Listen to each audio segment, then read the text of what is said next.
आगे और बात कर लेते हैं बांग्लादेश की। बांग्लादेश में हिंदू विरोधी दंगे हो रहे हैं। कई हिंदुओं के घरों पर हमला किया गया है। उत्तरी बांग्लादेश में हालात बेहद खराब हैं। कोई मदद नहीं मिल पा रही है। पीड़ित परिवारों का ये कहना है कि बेहद ही खराब हालात हैं। और अब देखिए, जब से शेख हसीना जो है भारत आई हैं शरण लेने के लिए, उसके बाद से लगातार हिंदुओं के इलाके में घुसकर आगजनी की घटनाओं की खबरें निकल कर आई और मंदिरों पर भी हमला किया गया। और अब जो है ये पीड़ित परिवारों का कहना है कि हालात बेहद खराब हैं, कोई मदद उन्हें नहीं मिल पा रही है। हालांकि विदेश मंत्री एस जयशंकर ने कहा है कि लगातार वो तमाम हालातों पर नजर बनाए हुए हैं और इसी के साथ आर्मी के साथ, बांग्लादेश के आर्मी के साथ भी लगातार संपर्क में हैं और बांग्लादेश के आर्मी ने हेल्पलाइन नंबर भी जारी किया है। तो कोई मदद नहीं मिल पा रही है, लेकिन पीड़ित परिवारों का वहां पर यह कहना है। और बांग्लादेश में हिंदू विरोधी अब दंगे होने लगे हैं। कई हिंदुओं के घरों पर हमला किया गया है। कई हिंदुओं के इलाकों में घुसकर आगजनी की गई है। बांग्लादेश में कट्टरपंथियों ने शेख हसीना के घर से मछली, साड़ी, ब्लाउज, यहां तक कि कूड़ेदान भी लूट लिया। ऐसा बवाल काटा कि दुनिया तस्वीरें देखकर दंग रह गई है।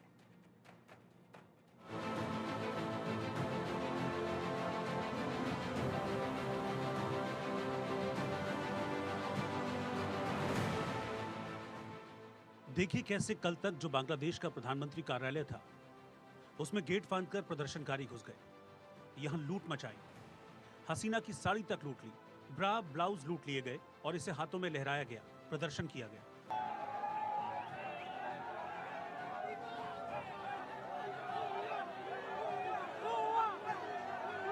सवाल यह है कि इस तरह लूट मचाने वाले दंगाई किस एंगल से छात्र लगते हैं।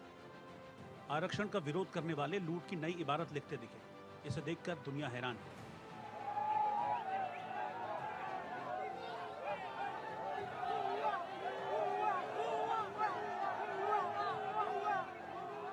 प्रधानमंत्री के आवास में घुसने के बाद सभी प्रदर्शनकारियों ने वहां कुछ न कुछ जरूर चोरी किया।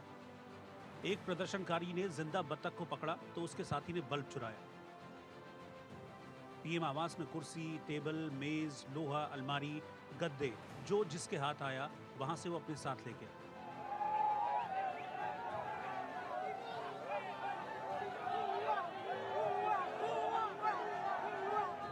देखिए कैसे बकरी, बत्तख, मछली, खरगोश, खाने के सामान की लूट मची। पीएम आवास के किचन में पेट भर खाने के बाद बवालियों के हाथ जो आया उसे घर ले जाना भूले नहीं। एक बवाली ने तो शेख हसीना की साड़ी तक पहन ली और बाल्टी में कपड़े भरकर उठा ले गया। इन तस्वीरों पर सवाल यह है कि ये किस तरह का आंदोलन है?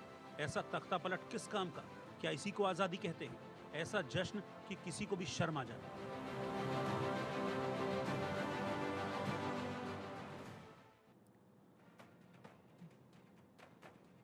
बांग्लादेश में शेख हसीना के इस्तीफा देने और देश छोड़ने के बाद वहां अल्पसंख्यकों यानी हिंदुओं पर अत्याचार शुरू हो गया है। देश में जगह जगह हिंदू मंदिरों को नुकसान पहुंचाया जा रहा है।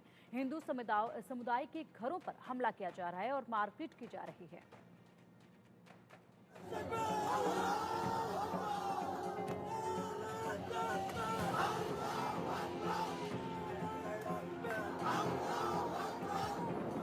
बांग्लादेश में इस वक्त क्या माहौल है, इस वीडियो से आप समझ गए होंगे। देखिए कैसे बांग्लादेशी सुरक्षा बल ही उत्पातियों के साथ मिलकर इस्लामिक नारे लगा रहे हैं, लोगों को उकसा रहे हैं।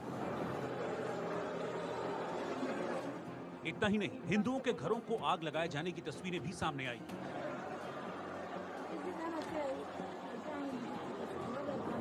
वीडियो भी सामने आए जिनमें दिखा कि कई हिंदू मंदिरों को टारगेट किया गया है, जिनमें इस्कॉन और काली मंदिर भी शामिल है। मंदिर के अंदर घुसकर तोड़फोड़ की गई। मंदिर में मौजूद लोगों ने किसी तरह भागकर अपनी जान बचाई।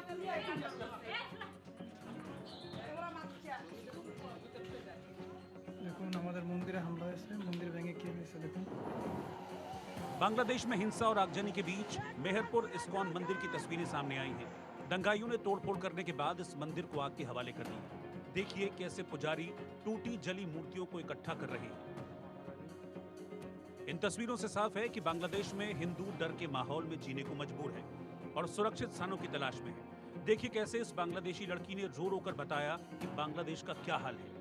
আমার বাসার মধ্যে ঢুকে আমার বাবা একজন ব্যবসা করে, সে তার ব্যবসার প্রতিষ্ঠান, আমার ভাই একজন ডাক্তার, ছোট কাকার ছেলে, তার চেম্বারও আমাদের বাসার মধ্যে। এই চেম্বারের মধ্যে ঢুকে আমাদের পুরো ভাইরা চুইরা কিচ্ছু রাখে নাই। আমার কাকাকে খুঁজতেছিল, আমার ভাইকে খুঁজতেছিল, মানে এরা কোথায়। আমার মা বাইরে ছিল, আমার মা শুধু নিরুপায় হয়ে দাঁড়ায় দেখতেছে যে ঘরে। जानकारी के मुताबिक रंगपुर से हिंदू काउंसलर काजल राय की उपद्रवियों ने हत्या कर दी। रंगपुर में आवामी लीग पार्टी के नेता हराधन राय की गोली मारकर हत्या कर दी गई। प्रदर्शनकारियों ने ढाका में 2 हिंदू पार्षदों की हत्या कर दी। इस बीच बांग्लादेश की सेना ने अल्पसंख्यकों की सुरक्षा के लिए कदम उठाए हैं और हेल्पलाइन नंबर जारी किए हैं। हिंदुओं या उनके धार्मिक स्थलों पर किसी भी तरह के हमले की सूचना हेल्पलाइन नंबर पर दी जा सकती है। मंदिरों पर हमले के बीच कुछ सुकून देने वाली खबर यह है कि कई जगहों पर मुसलमान हिंदू समुदाय की रक्षा के लिए सामने आए हैं, मंदिरों पर पहरे दे रहे हैं। बांग्लादेश की कुछ मस्जिदों से हिंदू अल्पसंख्यकों की रक्षा करने की अपील की गई है। আসসালামু আলাইকুম। একটি বিশেষ ঘোষণা সম্মানিত এলাকাবাসী বৈষম্য বিরোধী ছাত্র আন্দোলনের পক্ষ থেকে আপনাদেরকে অনুরোধ করা যাচ্ছে যে দেশের এই উত্তপ্ত পরিস্থিতিতে আমরা যেন সাম্প্রদায়িক সম্প্রীতি বজায় রাখি এবং পরাজিত কুচক্রী মহলের হাত থেকে প্রত্যেক সংখ্যালঘু সনাতন ধর্মী এবং জনসাধারণের জানমালের নিরাপত্তা দেওয়া আপনার, আমার এবং সকলের দায়িত্ব। बांग्लादेश में 1 करोड़ 30 लाख के करीब हिंदू रहते हैं और अब उन पर संकट मंडरा रहा है। हालांकि जिस तरह सेना और दूसरे संगठनों ने अपील की है, उससे फिलहाल उम्मीद लगाई जा रही है कि सब ठीक हो सकता है। लेकिन ये माना जा रहा है कि जल्द ही बांग्लादेश से अल्पसंख्यकों के पलायन में इजाफा होगा और हिंदू भारत का रुख कर सकते हैं।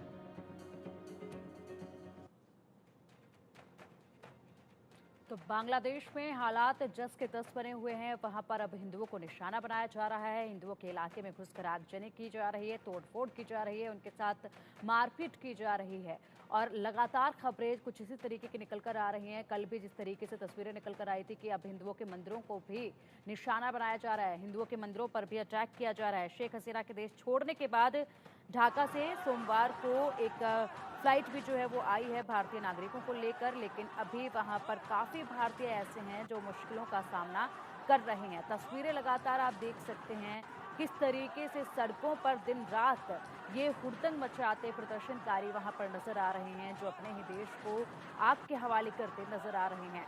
और इनकी जो तमाम शर्तें थी वो पूरी हो चुकी हैं, लेकिन बावजूद इसके हालात वैसे के वैसे बने हुए हैं। प्रदर्शनकारी रुकने का नाम नहीं ले रहे हैं। और अधिक अपडेट के लिए हमारे सहयोगी रानिक हमारे साथ जुड़ गए हैं। रानिक, लगातार आप बॉर्डर से हमें अपडेट देते रहे हैं कि किस तरीके से बॉर्डर पर अभी हालात बने हुए हैं। फिलहाल बॉर्डर पर किस तरीके से गश्त लगाई जा रही है, क्या कुछ और कदम उठाए गए हैं, क्या कुछ बदलाव वहां पर देखा जा रहा है? एकदम देखिए, बॉर्डर का जो स्थिति वो स्थिति अभी भी एक ही तरफ है, क्योंकि बीएसएफ की तरफ से जो बॉर्डर